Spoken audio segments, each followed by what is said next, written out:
Hey guys, MapBrick16 here, and today for Throwback Thursday, I'm going to be reviewing the 9492 TIE Fighter from 2012. This, I think, was one of my first LEGO sets, and it's a really cool one, so let's get into it. I'm just saying this now, I sadly do not have the box and instructions for this set, so that part of the review will just be skipped for today. So here we have the 2012 TIE Pilot.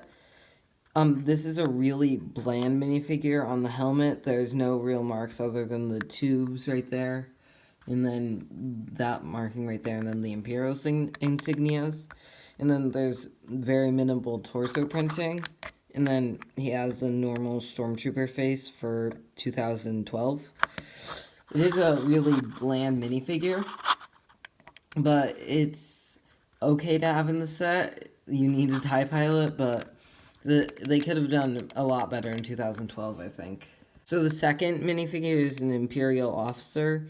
He just has some normal gray pants, and then his torso print is actually really nice. It's a lot better than the TIE Pilots, and he even has some back printing. I wish the TIE Pilot had that. Then he has just a normal smiley face, and then he has a nice little hat here. This is the older hat piece. And this is a pretty cool minifigure for the set. Here we have the Death Star Trooper. He has just some black legs and some torso printing, not much.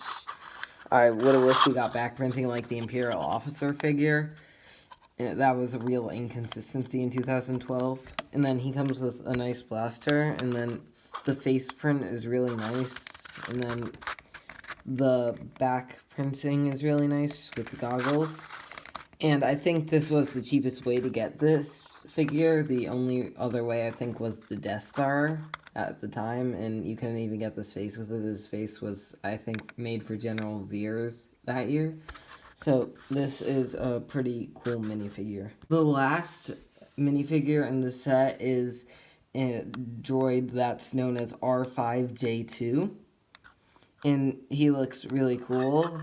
I think this is the only time there was an astromech in black with this dome type, which I think was introduced in 2012.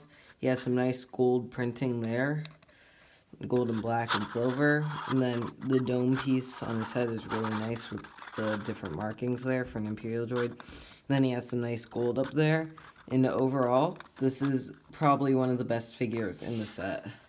Here is the TIE Fighter itself. The one problem I have is it's not really a good connection for the wings. It can easily pop off. And also if you move this a little bit, sometimes the Technic inside can come off. But on the side of the wings, it's some really great greebling with these pieces here for the things. If you move that in, as you can see, the little support was broken off. I honestly, personally, if you don't push it out too far, I'm just going to fix this. But if you move each of these like this, in my opinion, it looks a lot better than how it would be normally. Anyway, it has a nice printed piece there, and then some blasters there. And then on the back, there's just a lot of nice, it looks just really nice. On the back side of the TIE Fighter, the black dot there is really accurate. And then the other wing is exactly the same. And then the front looks really good. They included some flick fire missiles. I normally just push them out because I never figured out that they were supposed to be flicked when I was a kid. Let me just push it out. I honestly can't seem to find it now. And then if you push it, it falls out. If you flick it, it probably goes further. This would definitely be a harder set to flick them though on. And then in here is the nice little cockpit area. This control does fall off a lot, but it is really nice. And then I'm just gonna grab the TIE Fighter pilot. You get him in a seated position. You put him in like that. Sometimes it's hard to put in if you're not really looking from an above angle. And then you close this, and then it's ready to go flying. Overall, this set is really good.